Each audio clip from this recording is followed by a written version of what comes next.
ఆమేన్. దేవుని వాక్యాన్ని విందాం. ప్రభువును ఆరాధించి కొనుపు కొద్ది సమయం. జకరియా గ్రంథం 3వ అధ్యాయం. బైబిల్ ఉన్నవారందరూ తీయండి. ఈ వాక్య భాగాన్ని మనం ధ్యానించుకొని కొద్ది సమయం ప్రభువును ఆరాధిద్దాం, ప్రభువును గణపరుద్దాం, ఉన్నతమైన ఆయన పరిశుద్ధ నామమును గొప్ప చేద్దాం. జకరియా గ్రంథం 3వ అధ్యాయం 1వ వచనం నుండి 5వ వచనం వరకు అందరం కలిసి చదువుకుందాం. జకరియా గ్రంథం 3వ అధ్యాయం 1వ వచనం నుండి 5వ వచనం వరకు అందరం కలిసి చదువుకుందాం. మీరు నాతో పాటు కలిసి చదవాలని ప్రేమతో కోరుతున్నాను. 778వ పేజీ, పాత నిబంధనలో 778వ పేజీ. జకరియా గ్రంథం 3వ అధ్యాయం 1వ వచనం నుండి 5వ వచనం వరకు కలిసి చదువుదాం. అన్నప్పుడు ఏం చేయాలా? బైబిల్స్ పైకి పట్టుకోవాలి. ఓకేనా? బైబిల్స్ పైకి పట్టుకోండి, కలిసి చదువుదాం. మరియు యెహోవా దూత ఎదుట ప్రధాన యాజకుడైన యెహోషువ నిలువబడుటయు, సాతాను ఫిర్యాది అయి అతని కుడి పార్శ్వమున నిలువబడుటయు అతడు నాకు కనుపరిచెను. సాతాను, యెహోవా నిన్ను గద్దించును, యెరూషలేమును కోరుకొను యెహోవా నిన్ను గద్దించును. ఇతడు అగ్నిలో నుండి తీసిన కొరవి వలనే ఉన్నాడు గదా అని యెహోవా దూత సాతానుతో అని. యెహోషువ మలిన వస్త్రములు ధరించిన వాడే దూత సముఖములో నిలువబడి ఉండగా, దూత దగ్గర నిలిచి ఉన్న వారిని పిలిచి ఇతని మైల బట్టలు తీసివేయుడని ఆజ్ఞాపించి,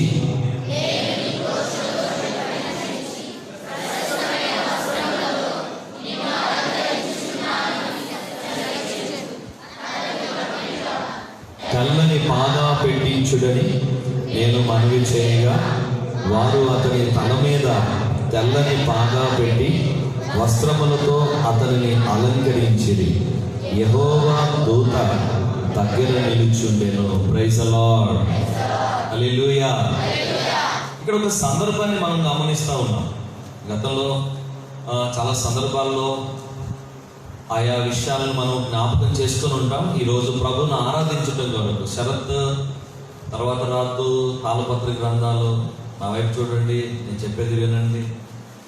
మీ తలలు పైకెత్తుకొనండి, మీకు విడుదల సమీపించిందని ప్రభువు చెప్పాడు.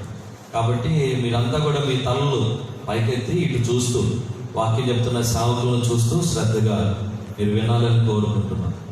ఈ చదువుకున్న 5 వచనాల్లో ప్రాముఖ్యంగా 3 మనకు కనబడుతూ ఉన్నారు. 4 ఉన్నారు, కానీ ప్రాముఖ్యంగా 3 కనబడుతూ ఉన్నారు. ఆ 3 ఎవరు అంటే చాలా జాగ్రత్తగా మీరు గమనించండి. నేను చెప్తున్నాను, వినండి, మీరు చదవద్దు అక్కడ. నేను చెప్తున్నాను కదా, చూడండి. 3 ఉన్నారు ప్రాముఖ్యంగా. ఎవరు ఉన్నారు అంటే, మొట్టమొదట ఉన్న వ్యక్తి ఎవరు అంటే ప్రధాన యాజకుడైన యెహోషువ. యెహోషువ అంటే మనకి ఆ యెహోషువ కాదు. ప్రధాన యాజకుడు అంటే ఏం చేస్తుంటాడు అంటే దేవుని మందిరంలో యాజకత్వం చేస్తూ ఉంటాడు. ఈయన ప్రధాన యాజకుడు. దేవాలయంలో ప్రజల కొరకు ప్రార్థన చేసేవాడు, ప్రజల పక్షంగా బలు అర్పించేవాడు యాజకుడు. ప్రధాన యాజకుడు కనిపిస్తూ ఉన్నాడు. రెండవదిగా సాతాను కనబడుతూ ఉన్నాడు. మనం చదువుకుని ఈ పేరాలు ఎవరు? సాతాను కనబడుతూ ఉన్నాడు. తర్వాత మూడవదిగా మనం చదువుకుని 5 వచనాల్లో మనకు యెహోవా దూత కనబడుతున్నాడు. మామూలు దూతలు ఉంటారు, కానీ దూతలందరి పైన ఉన్నటువంటి ఒక ప్రధాన దూత. ఆ దూతను ఏమంటారు అంటే యెహోవా దూత అంటారు. చెప్పండి, ఎవరెవరు ఉన్నారు? మనం చదువుకుని 5 వచనాల్లో 1 ప్రధాన యాజకుడైన యెహోషువ ఉన్నాడు, రెండవదిగా సాతాను ఉన్నాడు, మూడవదిగా యెహోవా దూత ప్రధాన దూత ఉన్నాడు. ఇక 4వదిగా చూస్తే ఆ దూత చెప్పగా పనిచేస్తున్నటువంటి మరికొంతమంది దూతలు అక్కడ ఉన్నట్టుగా మనం గమనిస్తూ ఉన్నాం. అయితే ఇక్కడ మనం ఈరోజు ప్రభువును ఆరాధించడానికి గుర్తు చేసుకోవాల్సిన ప్రాముఖ్యమైన విషయం ఏంటంటే, ఎందుకు యాజకుడు అక్కడ ఉన్నాడు, ఎందుకు సాతాను అక్కడ ఉన్నాడు, ఎందుకు యెహోవా దూత అక్కడ ఉన్నారు? వీరు 3 ఒక చోట ఉండటం కుదురుతుందా? ఒక వరలో 2 కత్తులు పడతాయా, ఉంటాయా? చెప్పాలి. అంటారు కదా, ఒక వరలో 2 కత్తులు ఎమడు అంటుంటారు కదా. చీకటి వెలుగు ఒకే చోట ఉంటాయా? చెప్పాలి గట్టిగా, సౌండ్ పెంచండి. నలుపు తెలుగు కలిసి ఉంటాయా? చెప్పాలి. నలుపు పక్క ఉంటుంది, తెలుగు పక్క ఉంటుంది. చీకటో పక్కన ఉంటుంది, వెలుతురు ఒక పక్కన ఉంటుంది. అలాగే యేసు ప్రభువును నమ్మినటువంటి, లేకపోతే ఆయన దూత అయినటువంటి ఆ దూత అక్కడ ఉండగా సాతాను కూడా అక్కడ ఎందుకున్నాడు? దేవుని దూత, సాతాను ఇద్దరు అక్కడ ఎందుకున్నారు? ఒకే చోట ఎందుకున్నారు? ఒక మాటలో చెప్పాలంటే చీకటి వెలుగు ఒకే చోట ఉన్నట్టు లేదు. యెహోవా దూత వెలుగైతే సాతాను ఎవరు? చీకటి. యెహోవా దూత తెలుపు అయితే సాతాను ఎవరు? ఉన్నారా? ఇక్కడే ఉన్నారా? సాతాను దూత ఎవరు? నలుపు. ఎందుకు వీరు ఒక చోటే ఉన్నారు, ఒక ఇంట్లో ఉంటున్నారంటే కాదు. వారి ఇద్దరి మధ్య, యెహోవా దూతకు అలాగే సాతానుకు మధ్య ఒక మనిషి ఉన్నాడు. ఆ మనిషే ప్రధాన యాజకుడైన యెహోషువ. వింటున్నారా? అర్థమవుతుందా? ఎంతమందికి అర్థమవుతుంది నేను చెప్పేది? అర్థమవుతుందా? Thank you, God bless you. దేవుని దూత తెల్లని వస్త్రాలు ధరించుకొని ఉన్నాడు. సాతాను ఎలా ఉన్నాడు? నల్లని వస్త్రాలు ధరించుకొని ఉన్నాడు. వీళ్ళిద్దరూ ఒకే చోట ఉన్నటువంటి అది కుదరదు కదా. అయితే ఎందుకు ఇద్దరు ఒకే చోట ఉన్నారు? వీళ్ళిద్దరూ మాట్లాడుకుంటున్నారట. దూత, సాతాను మాట్లాడుకుంటున్నారు. వీరిద్దరి మధ్య టాపిక్ ఎవరు అంటే చెప్పండి, ప్రధాన యాజకుడైన యెహోషువ. ఎందుకు యెహోషువ గురించి మాట్లాడుకుంటున్నారు? మీకు అర్థం కావటం వరకు మన పిల్లలు మీకు అది చూపిస్తారు. ఇప్పుడు మీ ముందుకు వస్తారు. ఇప్పుడు యెహోషువ ఎలాగున్నాడో చూద్దాం. ముందు యెహోషువ ఎలాగున్నాడో చూద్దాం. ఎలా ఉండాలి యెహోషువ? వాస్తవంగా యెహోషువ ఎలాగుండాలి చెప్పాలి. యెహోషువ ప్రధాన యాజకుడు ఎలా ఉండాలి? మాట్లాడండి. తెల్లని వస్త్రాలు ధరించుకొని, తల మీద బంగారు పాగా పెట్టుకొని ఎలా ఉండాలి యెహోషువ అంటే, యాజకునికి ఉండవలసిన కొన్ని లక్షణాలు ఉన్నాయి, అలా ఉండాలి. కానీ ఎలా ఉన్నాడు యెహోషువ అని మనం చూస్తే, ఎలా ఉన్నాడు ఈ యెహోషువ? ఎలా ఉన్నాడు ఇతను యెహోషువ? ఎలా ఉన్నాడు? వాక్యంలో మనం చదువుతున్నాం. చూడండి ఒకసారి ఆ మాట చూడండి మీ బైబిల్లో 3వ అధ్యాయంలో మనం చూస్తే 4వ వచనం చదవండి. 4వ వచనం చదవండి. దూత దగ్గర నిలిచున్న వారిని చూసి ఇతని మైలా బట్టలు తీసివేయండి అన్నాడట. అంటే ఏ బట్టలు వేసుకొని ఉన్నాడు? వాస్తవంగా ఎలా ఉండాలి ప్రధాన యాజకుడు? చెప్పాలి గట్టిగా. మంచి వస్త్రాలు వేసుకొని, తెల్లని వస్త్రాలు వేసుకొని ఉండాలి. కానీ ఎలా ఉన్నాడు ప్రధాన యాజకుడు? మైల వస్త్రాలు వేసుకున్నాడు. ఎందుకు మైల వస్త్రాలుగా మారిపోయినాయి? ఎందుకు తన బట్టలన్నీ మురికైపోయినాయి? తన జుట్టు అంతా చింపిరిది ఎందుకు అయిపోయింది? తను పైనుండి క్రింద దాకా చూస్తున్నప్పుడు రోతగా ఎందుకు మారాడు? ఎవరు? చెప్పాలి గట్టిగా. యెహోషువ. ఎందుకు మారాడు అంటే, వస్త్రాలు దేని చూపిస్తా ఉన్నాయి అంటే క్రియలను చూపిస్తా ఉన్నాయి. అంటే పనులు, మనం చేసే పనులు, మనం కట్టుకున్న వస్త్రాలు లాంటివి. రాజకీయ నాయకులు తెల్ల బట్టలు వేస్తారు, సినిమా యాక్టర్లు రంగుల చెప్పండి గట్టిగా బట్టలు వేస్తారు. వాచ్మెన్, చెప్పండి గట్టిగా, వాచ్మెన్ కాకి డ్రెస్ వేస్తాడు, డ్రైవర్ కాకి చొక్కా వేస్తాడు. అవునా? పలకరండి. అప్పుడప్పుడు మనం పెద్ద పెద్ద సెల్ ఫోన్ షాపులకు వెళ్ళినప్పుడు ఆ షాపులో మనం యూనిఫామ్ చూస్తూ ఉంటాం. ఆ యూనిఫామ్ వాళ్ళు చేసే పనిని మనకు గుర్తు చేస్తూ ఉంది. ఇతను మలిన వస్త్రాలు వేసుకొని ఉన్నాడు అంటే, ఇతను యాజకుడై ఉండి కూడా ఇతని పనులు ఎలా ఉన్నాయి చెప్పాలి? పాపపు పనులు ఉన్నాయి. ఇతని పనులన్నీ కూడా పాపంతో నిండిపోయి ఉన్నాయి. అందుకని ఈ పాపముతో నిండి ఉన్నటువంటి యెహోషువ కోసం ఎవరు వచ్చారు అంటే, చెప్పాలి, ఎవరు వచ్చారు? గట్టి చెప్పాలి.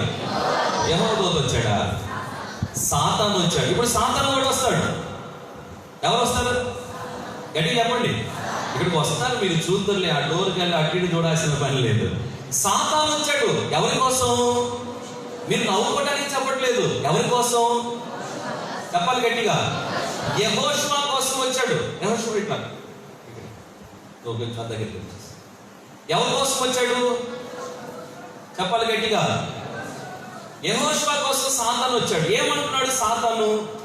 అవద్దు, జాగ్రత్తగా అర్థం చేసుకోండి. చెప్పే వాక్యం జాగ్రత్తగా అర్థం చేసుకోండి. సాతాను వచ్చి ఏమంటున్నాడు తెలుసా? ఇదిగో వీడు నావాడే. వీడెవడు? చెప్పాలి గట్టిగా, నావాడే. ఎందుకంటే వీడి బట్టలన్నీ ఎలాగున్నాయి? నా బట్టలాగే ఉన్నాయి. ఈయన బట్టలు ఎలా ఉన్నాయి? సాతాను బట్టలు ఎట్లున్నాయి? సాతాను బట్టలు నల్లగా ఉన్నాయి. అలాగే సాతాను పనులు చేసిన ఇతర బట్టలు కూడా ఎలాగున్నాయి? నల్లగా మారిపోయినాయి, మురికిగా మారిపోయినాయి. అందుకని సాతాను ఏమంటున్నాడంటే, చెప్పండి, వీడు, చెప్పాలి గట్టిగా, అవును. ఎందుకని? ఇతను చేసిన పనుల్లో మంచి పని ఏమీ లేదు. అందుకని అపవాదికి వచ్చి అంటున్నాడు, కుడి పార్శ్వమున నిలవబడ్డాడంట. ఏం చేస్తున్నాడు సాతాను? చదవండి ఆ మాట, చదవండి ఒకసారి. 3వ అధ్యాయం మొదటి వచనం. 3వ అధ్యాయం మొదటి వచనం అందరూ చదవాలి గట్టిగా. 3వ అధ్యాయం మొదటి వచనం. మరియు యెహోవా దూత ఎదుట, అందరూ చదవండి, బైబిల్ పట్టుకొని చదవండి. యెహోవా దూత ఎదుట ప్రధాన యాజకుడైన యెహోషువ నిలవబడుటయు, సాతాను ఫిర్యాది అయి ఏం చేస్తున్నాడంట? ఫిర్యాది అయి ఎక్కడున్నాడట? అదిగో ప్రధాన యాజకుడైన యెహోషువ ఏ బట్టలు కట్టుకొని ఉన్నాడు అంటే, ఇతర పనులన్నీ ఎలాగున్నాయి? పాపపు పనులుగా ఉన్నాయి. ఏది చూడకూడదు వినండి, ఏది చూడకూడదు అది చూశాడు, ఏది వినకూడదు అది విన్నాడు, ఏది మాట్లాడకూడదు అది మాట్లాడాడు, ఏది చెయ్యకూడదు అది చేశాడు. కనుక ఇతని పనులన్నీ కూడా అతని పనులే చేశాడు. కాబట్టి ఇప్పుడు సాతాను ఏమని నిలబడ్డాడంటే, ఇక్కడ వీడు అచ్చం నాలాగే ఉన్నాడు, వీడు నా పనులే చేశాడు, కాబట్టి ఇతను నాకు ఇచ్చేసేయ్ అని అడుగుతా ఉన్నాడు. ఎవరు అడుగుతుంది? సాతాను అడుగుతున్నాడు. వీడి బట్టలన్నీ నావే, వీడు చేసిన పనులన్నీ నావే, కనుక వీడిని నాకు ఇచ్చేసేయండి, నేను వీడిని తీసుకొని పోతాను అంటున్నాడు. సాతాను నేరాలు మోపుతా ఉన్నాడు యెహోషువ మీద. వాస్తవమా కాదా? చెప్పాలి. ఏమైనా అబద్ధాలు చెప్తాడా సాతాను? ఇక్కడ సాతాను ఒక్క విషయంలో మెచ్చుకుందాం. అసలు మెచ్చుకోమండి, ఒక్క విషయంలో మెచ్చుకుందాం. ఏ విషయం? నిజాలే చెప్తున్నాడు వీడు ఇక్కడ. ఈ ఒక్క విషయం ఏం చెప్తున్నాడు? చెప్పాలి గట్టిగా. వీడు రాత్రి పూట సెల్ ఫోన్ లో అశ్లీలమైన దృశ్యాలు చూశాడు, కాబట్టి వాడు బట్టలు చూడు మురికి కనబడుతున్నాయి. వాడు బజార్లో బూతులు మాట్లాడాడు, కావాలంటే చూడు వాడి బట్టల్లో కనపడుతున్నాయి ఆ మరకలు. ఈ బట్టలు మురికి అవడానికి కారణం ఏంటంటే, వీడు సినిమా చూశాడు, సాహో సినిమాకి వెళ్ళాడు. వీడికి అర్థమేంటని చెప్తున్నా. వీడెవడు? చెప్పండి. నావాడే అంటున్నాడు. ఎవరు? సాతాను అంటున్నాడు. వీడు నావాడి, వీడి దగ్గర నా పనులే ఉన్నాయి అని చెప్పి నేరాలన్నీ మోపుతా ఉన్నాడు అపవాది. ఎవరి మీద? యెహోషువ మీద. నేరములెన్నో నాపై మోపెను అపవాది, నేరములెన్నో నాపై మోపెను అపవాది, తీరని పోరాటములో దూరముగా పరుగిరి, తీరని పోరాటములో దూరముగా పరుగిరి, అల్లరిలో ఆదరించు ఆదరించు ఆదరించు నా ప్రియ యేసు రాజా, ఆదుకొనుము నా ప్రియ యేసు రాజా, ఆదుకొనుము. నేరాలన్నీ మోపుతున్నాడు. ఎవరి మీద? గట్టి చెప్పాలి. యెహోషువ మీద. ఇప్పుడు యెహోషువ కుమిలిపోతున్నాడు. ఎందుకని? యెహోషువ మాట్లాడడానికి నోరు లేదు. ఎందుకంటే యెహోషువ చేసిన పనులన్నీ కూడా చెప్పాలి గట్టిగా, అప్పలే. ఇతను చెప్పేవన్నీ కూడా పలకటి గట్టిగా నిజాలే. ఇతను చేశాడు, తప్పులు చేశాడు. ఇతను అంటున్నాడు, నేను ఇతను తీసుకొని పోతాను. ఎక్కడ తీసుకొని పోతాం? సాతాను ఎక్కడ తీసుకుపోతావు? నేను ఉండే చోటుకి వెళ్తాను. ఎక్కడ ఉంటావేంటి నువ్వు? నరకంలో ఉంటావా? ఇతను తీసుకెళ్లాల్సిందేనా? ఖచ్చితంగా. ఎందుకు తీసుకెళ్ళాలి? మీరు చెప్పండి అండి. వీడి బట్టలు నా బట్టలు అవి లేవా? వాడి చుట్టూ చూడండి ఎలా ఉంది, వాడి మొహం చూడు, వాడి బట్టలు చూడు అసలు ఎలా ఉండలేవు.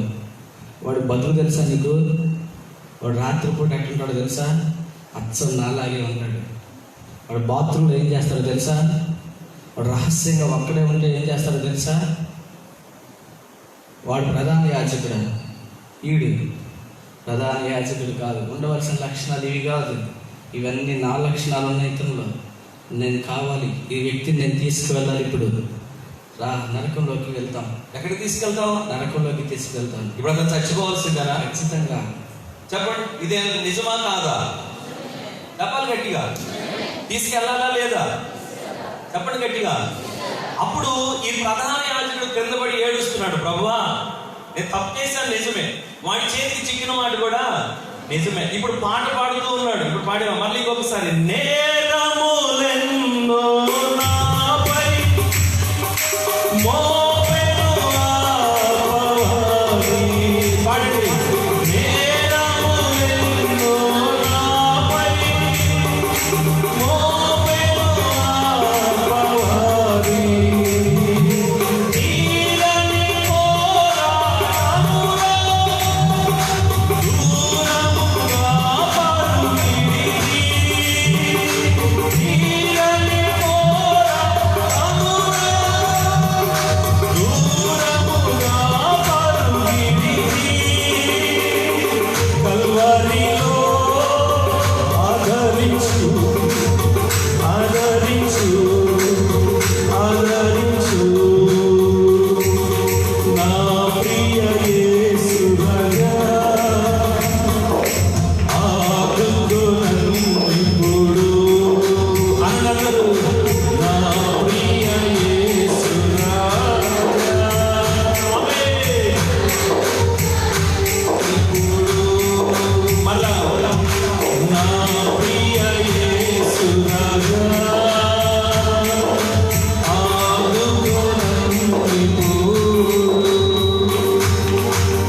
ఇతను కృంగిపై ఏడుస్తా ఉన్నాడు. సాతాను చెప్తున్న నిజమే, తీసుకొని పోవాలి. అప్పుడు వచ్చాడండి ఎవరు? యెహోవా దూత. ఒకసారి గట్టిగా చప్పట్లు కొడుతూ, గట్టిగా గట్టిగా చేతులుంటే గట్టిగా గట్టిగా చప్పట్లు కొడుతూ, గట్టిగా కొట్టండి. చేతులుంటే గట్టిగా కొట్టండి. Praise the lord. గట్టిగా హల్లెలూయా. అప్పుడు వచ్చాడండి ఎవరు? గట్టి చెప్పాలి. యెహోవా దూత వచ్చాడు. వచ్చి ఏం చేశాడు? యెహోషువను చూసింది చెప్పండి. ఏం చేశాడు? దిగులు పడతా కృంగిపోయి అట్లా ఉంటే అతన్ని పైకి లేపాడు. ఇప్పుడు సాతాను అంటున్నాడు, వాడు నావాడే. ఓ యెహోవా దూత, వాడు ఎవరో తెలుసా? నువ్వు ప్రధాన యాజకుడు అనుకుంటున్నావే, కాదు కాదు, వాడు నావాడు. తెలుసా నీకు? వాడు ఏం చేస్తాడో నీకు తెలియదు. వాడు నీవాడా? కాదు బాబు, వాడు చేసే పనులు నీకు తెలియట్లా. వాడు అచ్చం నాలాగే చేస్తాడు. వాడు బట్టలు చూడు మురికెట్టుందో. వాడు చేసిన పాపాలు అవన్నీ, వాడు చేసిన క్రియలు అవన్నీ. ఒక ప్రధాన యాజకుడు ఎలా ఉండాలి? ఒక దేవుని బిడ్డ, నీ బిడ్డ ఎలా ఉండాలి? వాడు చూసావు ఎలా ఉన్నాడు? వాడి జుట్టు చూడు ఒకసారి ఎట్టుందో. వాడి మొహం చూడు ఒకసారి వాడి మొహం.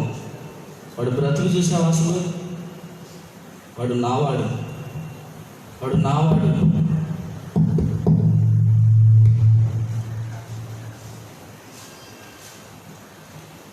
యెహోషువను తీసుకుని వెళ్ళి ఇతని మలిన వస్త్రాలు తీసివేసి ప్రశస్తమైన వస్త్రాలు ధరింపజేసి తీసుకున్నాడు.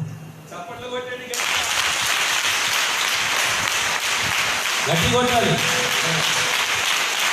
వాడి వస్త్రాలు తీసేయడం వల్ల కాదు. వాడిని బాగు చేయలేవు. శుద్ధంగా తీసుకెళ్తా. వాడిని నువ్వు మార్చలేవు. వాడి బ్రతుకును నువ్వు మార్చలేవు. వాడి వస్త్రాలు తీసివేయలేవు. ఎందుకంటే వాడు బ్రతుకు పాడైపోయింది. వాడు నాకు కావాలి, నేను తీసుకొని వెళ్ళాలి. నువ్వు వెంటనే పంపించే, టైం లేదు నాకు. సాతాను, యెహోషువ నావాడు. అక్కడ వాక్యం రాయబడింది చూడండి. సాతాను ఫిర్యాదు నిలబడినప్పుడు ఇలా అన్నాడట. దూత 4వ వచనం చదవండి అందరూ కలిసి 4వ వచనం. దూత దగ్గర నిలిచి ఉన్న వారిని పిలిచి ఇతని మైల బట్టలు తీసివేయుడని ఆజ్ఞాపించి, నేను నీ దోషమును పరిహరించి ప్రశస్తమైన వస్త్రములతో నేను అలంకరించుచున్నాను అని సెలవించెను. Praise the lord. దూత ఒక మాట చెప్పాడట. ఏమని? దగ్గరలో ఉన్న ఒక వ్యక్తిని పిలిచి ఇదిగో ఇట్రా అన్నాడు. గబగబా ఆ వ్యక్తి వచ్చాడు. వచ్చినప్పుడు ఏం చేస్తున్నాడంటే దూత, ప్రధాన దూత, యెహోవా దూత ఏం చేస్తున్నాడంటే ఆ వచ్చిన వ్యక్తితో, ఇతన్ని తీసుకొని వెళ్ళండి. చెప్పండి, ఇతని మలిన వస్త్రములు లేక మైల వస్త్రములు తీసుకువేయండి. ఏ బట్టలు కట్టాలంట? ప్రశస్తమైన వస్త్రాలు ఇతనికి ధరింప చేయండి. ఎందుకు? అక్కడ రాయడం ఒక చిన్న మాట మీరు గమనించారా? నీ దోషమును పరిహరించి. ఆ బట్టల నిండా మరకలు ఉన్నాయి, ఆ బట్టల నిండా డాగులు ఉన్నాయి, చేసిన తప్పులు ఉన్నాయి. చెప్పాను, బట్టలు అంటే ఏంటివి? క్రియలు. గుర్తుపడి, క్రియలు అంటే మనం చేసిన పనులు. ఇవన్నీ ఉన్నాయి, మనం చేసిన పనులు ఉన్నాయి. ఇప్పుడు ఈ పనులన్నింటిని బట్టి మనం ఎవరి వారమై ఉన్నాం? తెచ్చి మాట్లాడారు అందరూ.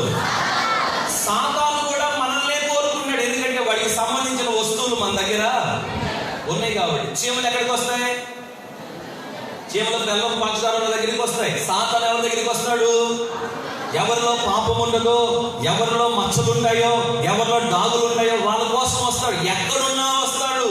గణపురంలో ఉన్నా వస్తాడు, చిలకలూరుపేట పోయినా వస్తాడు, నువ్వు అమెరికా పోయినా వస్తాడు, ఢిల్లీ పోయినా వస్తాడు. నువ్వు పాపం చేస్తూ బ్రతుకుతుంటే నీ దగ్గర వాడికి సంబంధించిన వస్తువులు, సరుకులు కొన్ని ఉన్నాయి కాబట్టి నువ్వు ఎక్కడికి పోయినా వస్తాడు వాడు. ఎవరు? సాతాను. ఇప్పుడు ఆ వస్త్రాలు బట్టి అతను తీసుకెళ్ళాలి. అయితే ఆశ్చర్యకరంగా దూత చెప్పాడు, వస్త్రాలు మార్చుకుని తీసుకెళ్ళాడు. ఇప్పుడు యెహోషువ ఎలా వస్తున్నాడో చూద్దామా? ఎవరు? అతని మలిన వస్త్రాలు తీసేసి ఇప్పుడు దూత చెప్పిన మాటను బట్టి అతని వస్త్రాలు మార్చుకొని వస్తే, చేతులు ఉంటే ఏదో ఒకటి నీకు కొట్టాలనిపిస్తే గట్టి కొట్టు, కొట్టాలనిపిస్తే గట్టి కొట్టు. Praise the Lord. దేవదేవునికి మహిమ కలుగును గాక. గట్టిగా ఆమేన్. ఇందాకెట్టున్నాడు? మలిన వస్త్రాలు. ఇప్పుడు గట్టిగా చెప్పాలి, ప్రశస్తమైన వస్త్రాలు ధరించుకొని చక్కగా తలదోవబడి. పౌడర్ వేసారా? యెహోషువకు పౌడర్ వేసారా? పౌడర్ వేసి అతని దోషమంతా కూడా పరిహరించి. ఇప్పుడు సాతాను ఏమంటాడు చూద్దాం.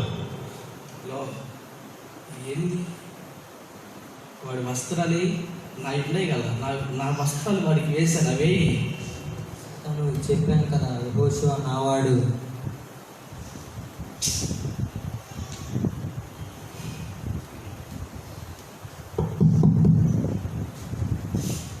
అతని తల మీద తెల్లని జట్టి పెట్టండి.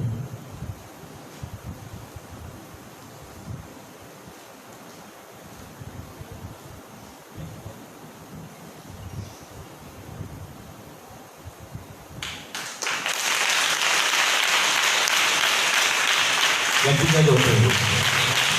దేవునికి మహిమ కలుగుతుంది. ఇట్టుండాలి. ఎవరు? ప్రధాన యాజకుని ఎట్టుండాలా? ఇట్ట తల మీద పాగా పెట్టుకొని తెల్లని వస్త్రాలు ధరించుకొని ఆయన సన్నిధిలో సేవ చేయడానికి ఇలా ఉండవలసిన వాడు ఇందాక ఎలా ఉన్నాడు? మలిన వస్త్రాలు ధరించున్నాడు. అందుకు సాతాను వచ్చాడు, నేను తీసుకొని పోతాను అని. ఇప్పుడు సాతానికి ఇక్కడ చోటుందా? సాతాను ఏమని పోతాడో విందాం. నేను తీసుకెళ్దామని వస్తే వాడిని, నువ్వేందా బాబు అట్లా చేసి, ఒకడు దొరికాడులే అనుకున్నా, వాడిని తీసుకున్నావా? ఇంకోటి ఎత్తుకోవాలి పోయి. నేను ఇప్పుడు వాళ్ళని కూడా మారుతాయేమో. దీనికి అన్నం పెడతాను రామాకు బాబు, నువ్వు వెళ్ళొస్తా. నేను వెళ్ళిన చోటకల్లా వస్తున్నావు నువ్వు. నీకు తన్ను, యెహోషువకు తన్ను, ఆయన వచ్చిన ఆయనకి తన్ను. సరేనా? వెళ్తున్నాను అయ్యా బాబు. నీదేం లేదేడా? ఇంకేముందేడా? అయిపోయిందంతా.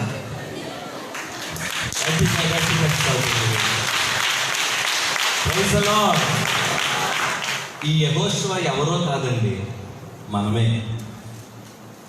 దేవుడు మనల్ని తన పోలికలో, తన స్వరూపంలో చేసి మనం ఆయనలాగా ఉండాలని చెప్తే మనం ఆయనలాగా చెప్పండి లేదు. సాతాను పనులు చేసి, పాప పనులు చేసి మనం బట్టలన్నీ మరక చేసుకున్నప్పుడు సాతాను కూడా మన దగ్గరికి వచ్చి ఏమన్నాడు తెలుసా? నువ్వు నావాడే, నువ్వు నా దానివే అన్నాడు.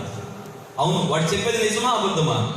ఒకప్పుడు మనం చేసిన పనులన్నింటిని బట్టి మనం వాడి వాళ్ళమా కాదా? చెప్పాలి గట్టిగా, వాడి వాళ్ళమే. అయితే ఈ యెహోషువ కోసం యెహోవా దూత వస్తే మన కోసం తన కుమారుడైన యేసు ప్రభువు గట్టిగా కొట్టండి, ఇంకా బిగ్గరగా కొట్టండి. దేవునికి మహిమ కలుగును గాక.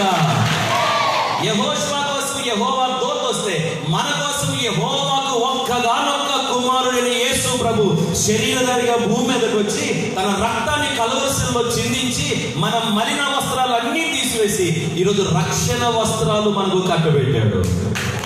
గట్టిగా దేవునికి మహిమ చెప్తాను. హల్లెలూయా. గట్టిగా హల్లెలూయా. మన వస్త్రాలు మార్చాడు, మన క్రియలు మార్చాడు, రక్షణను వస్త్రాన్ని ఆయన మనకు ధరింపజేశాడు. బైబిల్ ఈ వాక్యాన్ని చదువుతూ మనం ప్రభువుని ఆరాధిద్దాం. అలాగే ఉంటాడు యెహోషువ చూస్తూ, మనం సంతోషిస్తూ మన జీవితాలు కూడా జ్ఞాపకం చేసుకుందాం. రండి యెషయా గ్రంథం. యెషయా గ్రంథం దేవుడు మనకి ఎలాంటి వస్త్రాలు ధరింపజేశాడో ఒకసారి ఈ మాట చూడండి. 61వ అధ్యాయం, యెషయా గ్రంథం 61వ అధ్యాయం. యెషయా గ్రంథం 61వ అధ్యాయం 10వ వచనంలో 3వ లైన్ చదవండి. యెషయా గ్రంథం 61వ అధ్యాయం 10వ వచనంలో 3వ లైన్. ఆయన రక్షణ వస్త్రములను నాకు ధరింప చేస్తున్నాడు, నీతి అను పైబట్టను. ఒకవేళ మనము కూడా ఈ రోజు మధ్యాహ్నం ప్రభు పాదాలు పట్టుకుని ఇలా చెప్పాలి, నా ప్రియుడా యేసునాథా నీకే స్తోత్రములు. నా ప్రియుడా యేసునాథా నీకే స్తోత్రములు. నీవే నా ప్రాణం, నీవే నా జీవం, నీవే నా సర్వం, నీవే నా ఆశ్రయము. అందరూ నీవే నా ప్రాణం, నీవే నా సర్వం, నీవే నా ఆశ్రయము. నా ప్రియుడా యేసునాథా నీకే స్తోత్రములు. అందరూ నా ప్రియుడా నీకే స్తోత్రములు. ప్రార్థన పాపిని పశుప్రాయుడను పందివలె పొర్లాను, దుఃఖవలె తిరిగాను. పాడండి. ప్రార్థన పాపిని పశుప్రాయుడను పందివలె పొర్లాను, దుఃఖవలె తిరిగాను. అయినా ప్రేమించావు, పాపాలు క్షమించావు, కుమారుడా అన్నావు, నీ పరిచర్య చేయమన్నావు. నా కుమారుడా అన్నావు, నీ పరిచర్య చేయమన్నావు. నా ప్రియుడా యేసునాథా నీకే స్తోత్రములు. నా ప్రియుడా అనగలరు నీకే స్తోత్రములు. ఏ పని మంచి లేదయ్యా నన్ను ప్రేమించుట, ఏమిచ్చి నమ్మించనయ్యా, ఏమి లేని దరిద్రుడను. ఏ మంచి లేదయ్యా నన్ను ప్రేమించుట, ఏమిచ్చి నమ్మించనయ్యా, ఏమి లేని దరిద్రుడను. నిరుపేదను నేను, ఏమీ ఊహలేదయ్యా, నిన్నే స్తుతించెదనయ్యా, నీ పరిచర్య చేసెదనయ్యా. ఏమీ ఊహలేదయ్యా,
నీకు స్తోత్రం అనండి గట్టిగా గట్టిగా. అయ్యా నీకు స్తోత్రం, యేసు రాజా నీకు స్తోత్రం. యెహోషువ ఎలాగో దూత పాదాల మీద పడి చెప్పుకుంటాడో, ఈ మధ్యాహ్నం ఆయన పాదాల మీద పడి చెప్దాం ఒక మాట. ఏమని? నాలో ఏ మంచి లేదయ్యా, నా బట్టలు మురికైపోయాయి, కానీ నన్ను ప్రేమించావు, ఇక నీ కొరకే నిన్ను స్తుతిస్తూ నీ పరిచయం చేస్తూ బ్రతుకుతానని చెప్తామా ప్రభుత్వం? మోకరించింది అందరూ ప్రభువును స్తుతి. అందరూ మోకరించి తల్లో వచ్చి